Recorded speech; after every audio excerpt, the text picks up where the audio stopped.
my point. Of course. Can't see, kids. I cannot see. There we go. That's a little better. We're live, Scotty. Are you ready? Are you ready for some questions? Maybe, maybe not. Huh? Are you ready? Yeah. Let me get this situated, friends. We're live. I got my guru, Scott Nagy, in the station, the GTT studios right now. And while I've got him here, I want to pick his brain and ask him a few questions. Everybody that's getting on here, if you know anybody that's thinking about buying a second home, primarily in the Panhandle area, we're talking exclusively right now 30A. 30A is the scenic highway between Panama City and Destin. Correct, Scotty? That's great. Are you here with me? So if you know anybody that's looking to buy a house down there, you might want to share this bit of information. So we're talking about a second home. My buddy Scott is from this area, but he moved down. Well, he actually bought a home down there. Then he sold his company, and then he decided he's going to move down there. So whenever the economy really gets going, I think a lot of people start thinking this crazy idea of I want a second home. So Scott, you live right down there. If you wanted to advise somebody, what would you tell people? And hey, if anybody has any questions, please ask. I'm using my buddy. Hey, he's in town. I'm gonna get all the information I can out of him. So, what would you do first off? How would you start? How would I start? How would you start your process? Well, I guess it's the way you'd start any process, making sure you can get finance before you do it. But so it starts with the financing. Yeah, and it's a little bit harder to get a second home or an investment property loan for sure. And if you're looking into... okay, he's saying this is something you really need to know. It's harder to get these type of loans. Yeah. Do you know anything about how you qualify for that? Well, yeah, you're going to need a bigger down payment than normal. And, typically at least 25%. 25%? Yeah. And, if you're buying an investment property. Are there ways you can put less money down and get a local bank to help? Or how is that going to be? Sure. I mean, it all depends on the bank. If they're going to portfolio loan or whatever, then you might, if you have a relationship with your bank, you might be able to get 10% down. But it all depends. But typically, if you're getting investment loans, especially if you're getting into the jumbo, you're going to need some. What would jumbo be down where you live at Seagrove Beach? What does that amount? What is the typical sales price down there? What is a jumbo? Is the jumbo limit the same there as it is here? Yeah, it is the same. It's the same. So it's like 450-ish, somewhere around once there. Once you get over that. So how do you do that? You're going to be in there unless you have a big down payment. All right. Well, let's just say we're going to buy $1 million house. The jumbo limit is $450,000. Let's just say if it was $500,000. How do you secure that other part, that $500,000? You said you're going to put down some money, though? Yeah.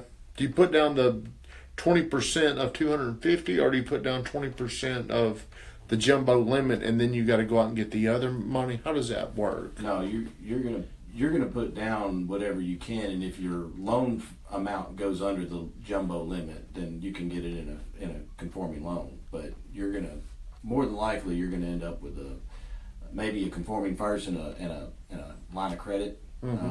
Or you're going to need enough cash to get it down to conforming, or you're going to need a jumbo loan. Okay, so you really got to start off. Well, what we're saying is you got to do just like you do here. You're starting off with your mortgage. Now, there's a lot of areas down there on 30A. So would you say you need a local person down there? Can one person know all of 30A, or do you feel like it even needs to be more localized than that? I feel like the people that work from Destin that try to work 30A don't really know the area. It's a completely different. Okay, so if you're looking, let's just say on the 30A highway, you need to get somebody that's local. Don't go to a Panama City realtor. Don't go to a Destin. Now, if you were buying in Panama City, would you say you got to use somebody here? I would say Panama City. Okay, so why is that? Why is there such a difference there? Well, I mean, the values are so much different. They're harder to understand. Yeah. So an agent there would not, you'll tell me, man, this is a good deal. Then you tell me what it is, and I'm like, damn. I mean, That's a good deal. You could have the same size house on the same kind of lot on the Gulf or whatever, but being on 30A is going to be completely different.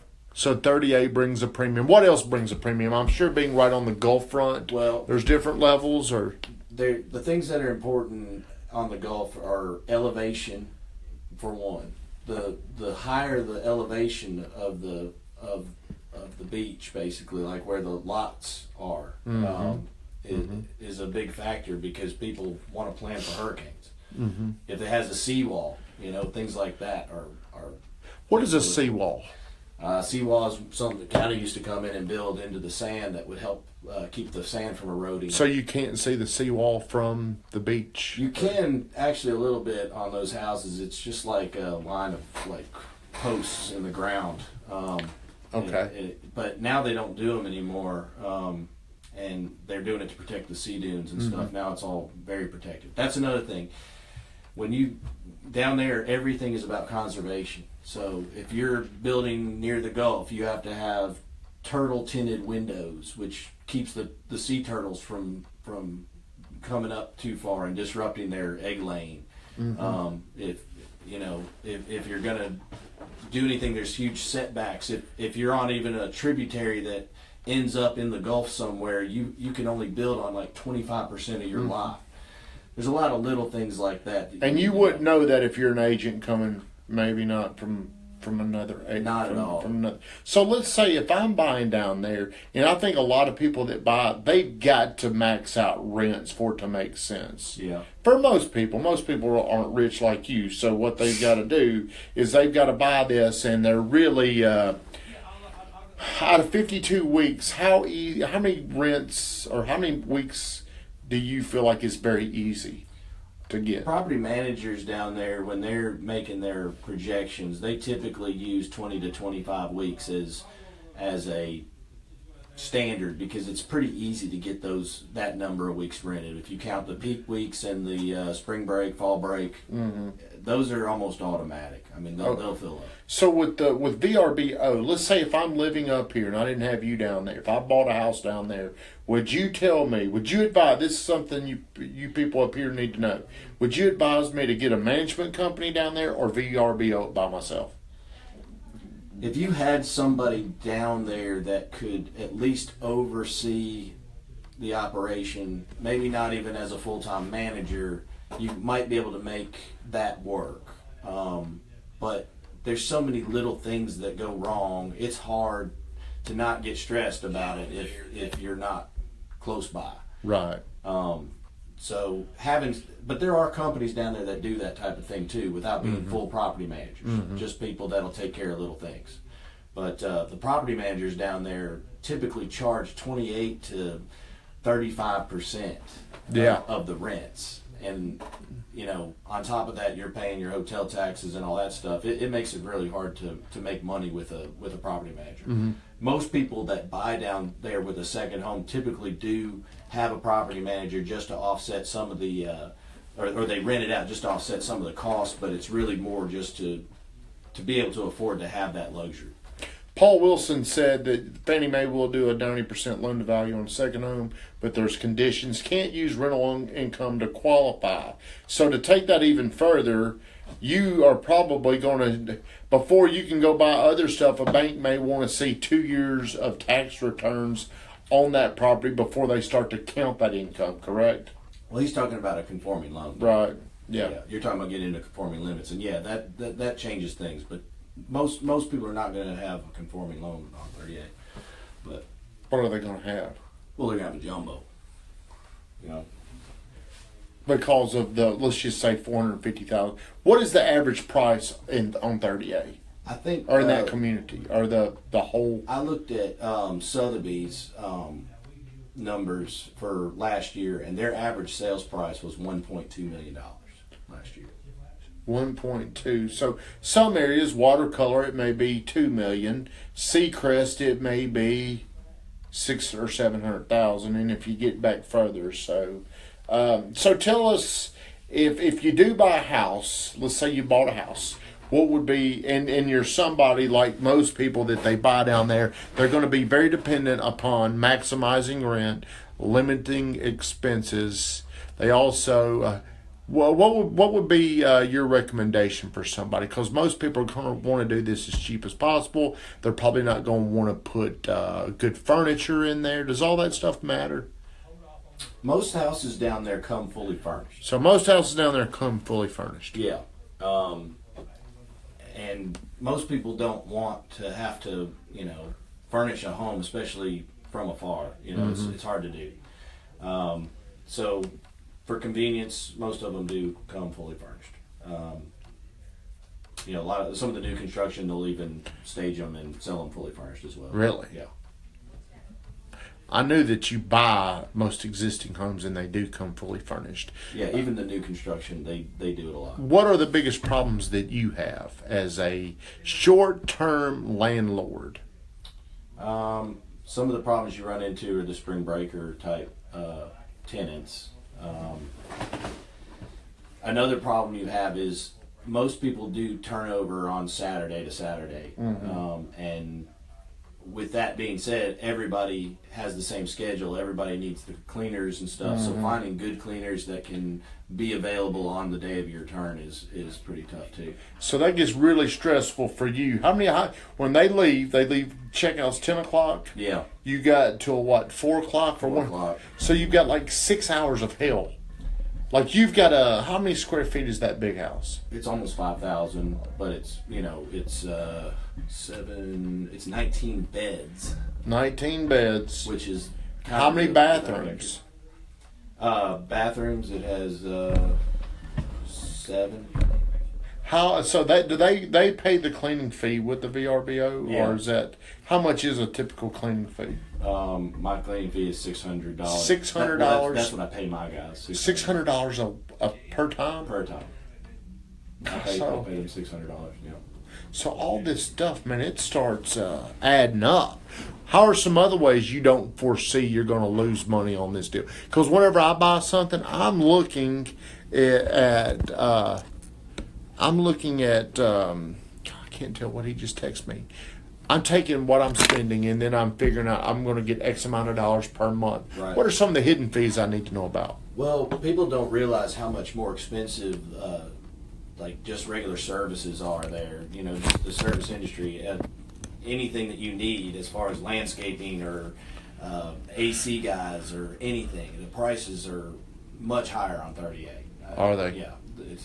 Everything is more expensive there, but that stuff adds up fast too. Come on, people don't realize, man. People don't realize either how corrosive the environment is down there. So I mean, you're doing a lot of replacing things that you wouldn't think you'd be replacing, like ceiling fans on the porches and stuff. Those kind of things. You're repainting every 2 years.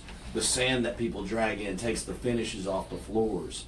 Your doorknobs start to fall off. There's just all kinds of things like that. Your hinges rust. How much money is all this stuff that you're talking? Because I wouldn't think about repainting in 2 years. I wouldn't think about redoing the floors. How often? Did you say? I've already redone mine twice in 2 years, but how many more times can you do it before you got to just put new floors in there? I don't know.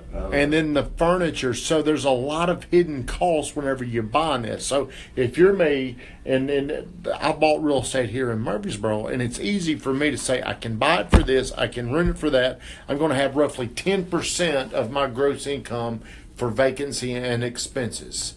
Do you have a rule of thumb like that down there where you are? I typically use 10% for maintenance. 10%. So your gross on that house was $250,000 per year. Something like that, yeah. And you're saying it's $25,000. Is that a little light if you're factoring paint and all that stuff? Paint's not something you're going to have to do every year. So I'd say if you average it over the time that you need it, then yeah, I think that still works. Now here's something that concerns me, because one day, Weatherman, I'm going to have a house down there. I'm going to stay there for free. You are going to stay there for free. But what concerns me is I'm going to have to be dependent upon that income. I'm going to have to rent this out. Maybe me and the Weatherman, me and Brittany can go down there a few weeks out of the year. But these reviews you get are out of your hands. And once they go out there, are they out there? Can you change them? Can you dispute them? Or are they just out there? If you dispute them, the person that puts it out there has the option to say yes or no. This was a legit review. You know, if you dispute it because it wasn't your property and it somehow got put on yours, you know, I've had that happen with mine and got that taken off.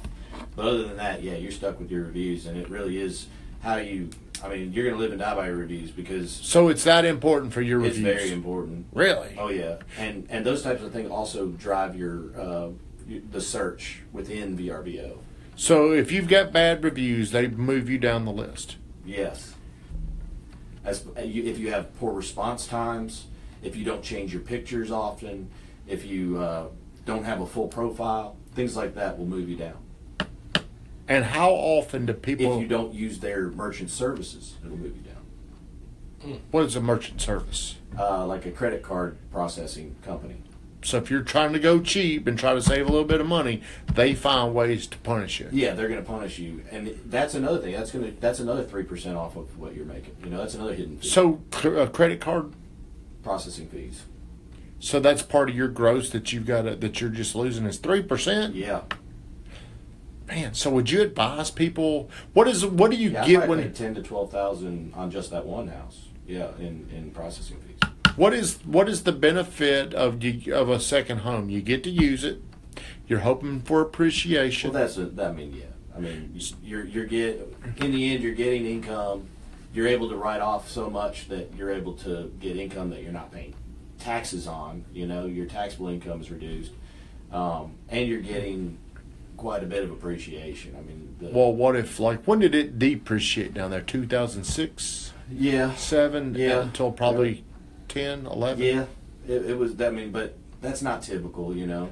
So let's just use, like, the first house you bought there was roughly, what, $700,000? Mm-hmm. What year? 2013. 2013, he bought this house for $700,000. Today, what could you sell that house for? I would list it probably for 1.3 or so, 1.35. So that's like $600,000. It's gone up in like 4 years. Yeah. How long can it sustain that before it corrects again? I don't think it's going to continue to appreciate at that rate. It's still increasing, but at a decreasing rate. Do you think about sell high, wait again till it's low, or do you just kind of say I'm gonna ride the wave and let it continue to grow, or go with the roller coaster? With me, it's about income and the numbers work, and I wouldn't be able to take the money and put it into something that works. Makes so I'm just gonna hang on. I think that's what you talked about as far as here. What could you take that money if you so want to put it into? Yeah. So, do you see a correction coming there soon? I mean, if you believe you're an economist yourself, correct? Yeah, I mean, he is. Economist. He's an amateur economist, and you believe in cycles. Is there a cycle coming for? Absolutely, I think there's a cycle coming. Down there. Everywhere. Everywhere. He thinks there's some. He thinks things are coming. Hey, it could be a few years before that happens, but.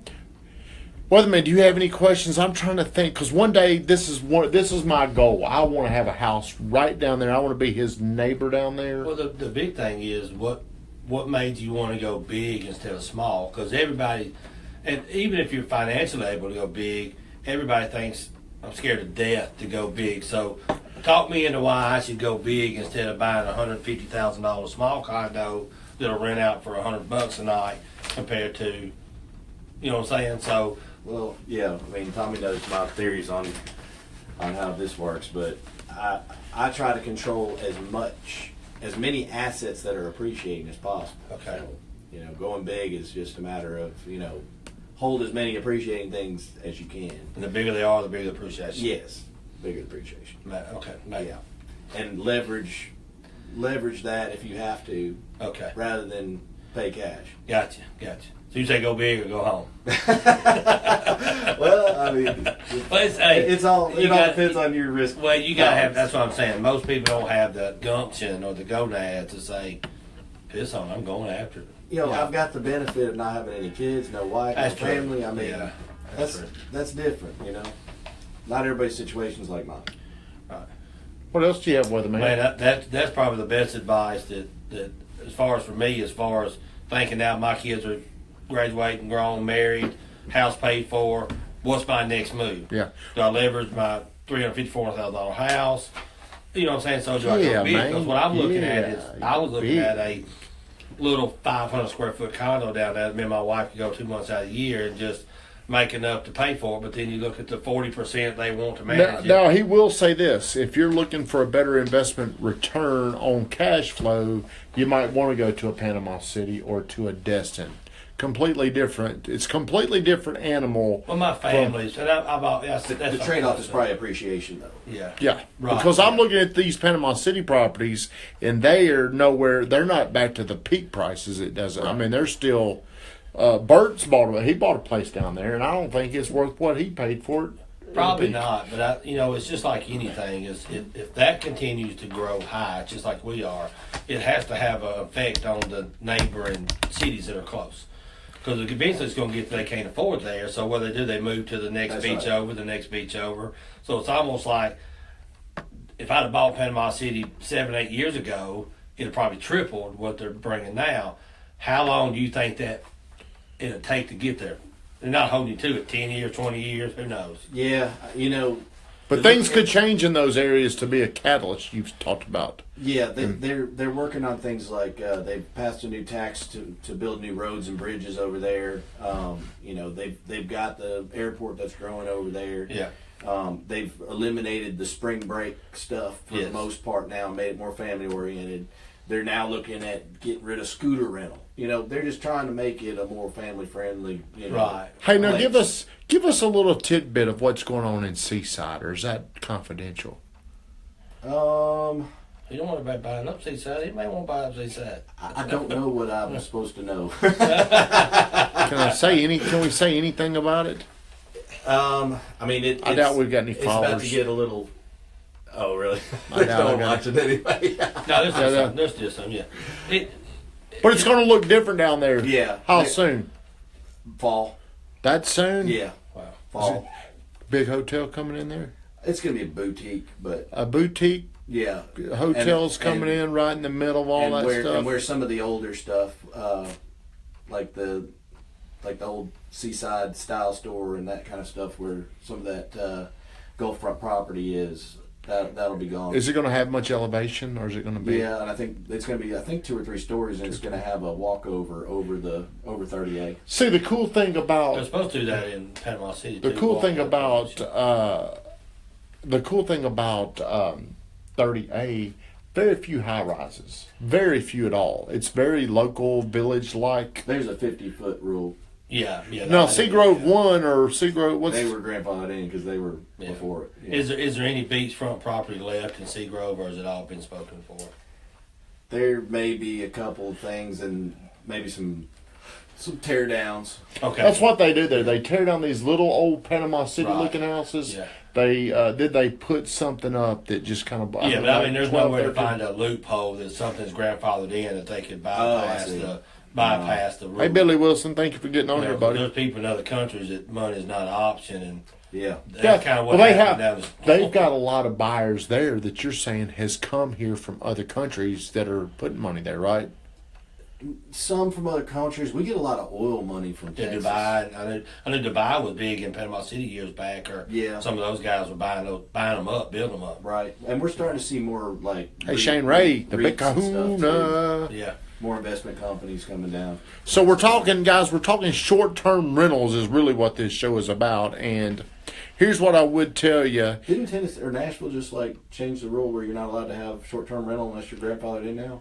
I know some of those areas are tougher to do. Some of those condos, they Well, just yeah, won't. they've always been tough with the HOAs, but But I know that like that Airbnb, they can outlaw. There's only so many I think that you can have. I don't know all that stuff. right, But, yeah, that's what I was wondering. but you're a big believer in short-term rental. You get half your money up front, then you get the rest of it that day. You know, I mean, that sharing economy is a whole new market. What that's does that just barely mean? scratched, What is the you know? sharing economy? Sharing economy, where you're sharing, socially with people, like your Airbnb, where you're sharing a room. Not, Now you're also on that third home, correct? yes. So what is third home? Third home is like a club for people that have second homes, where you can, if you know how like the timeshare model works, it's similar to that, except you take a week that you have blocked out, you deposit it into the club, it becomes available for all the club members that they can rent it out. But for that, they give you credits, and you can use it to rent any other place that's on there. And there's places from all over the world. That's pretty neat. It's really cool. And what's great is they're actually based out of Nashville. They're a Nashville company. Cool. Really? So you could go to anywhere you want to go, wherever they got somebody's got one. Yeah, I mean Italy, France, California, wherever. It doesn't matter. There's places all over. They have yachts you can, or no, not yachts, catamarans that you can rent and stay on them in Fiji. You know? Wow. That's cool. Yeah. So, hey, we're going to wrap this up. Here's what I will tell you. If you're going to buy a second home, it's going to be an anchor on you financially for the first 2 years, unless you make a lot of money, unless you don't have much debt. So, like you're telling me, if I buy this, it's going to take about 2 years to show on tax returns to start offsetting some of those liabilities, some of the debts, correct? Before I'm really making money. No, I wouldn't say that. I'm just saying, what we were talking about was your ability to borrow against what you're earning. Well, I'm wanting to continue to borrow more things. So if I buy this thing down here, I don't want to stop borrowing. So yeah, you might want to ask your mortgage guys. Yeah, well, I mean, Ronnie's already told me that if I were to do something like that, it's really, unless there's a big surge in income, it's going to handcuff what I can do. Yeah. So, weatherman, should we put money in the Florida market, or should we be right here local? We're going to talk about that today with Scott Nagy. Right here. Both. Both. I like that, weatherman. Guys, hey, if you got any questions about this, I'm fascinated with Florida real estate. I don't know how many of you guys go down there, but I do know that 30A area. I didn't even know about 30A 5 years ago. I didn't even know what 30A was. I see they're advertising a lot up here. They advertise tons up here. I mean, you'll see a lot of people here with that 30A sticker. Mm-hmm. Scotty lives on 30A. So, guys, we're going to go ahead and shut this thing down. We went a little bit longer. We've been doing this almost 30 minutes. So, hey, everybody, y'all have a great Memorial Day weekend.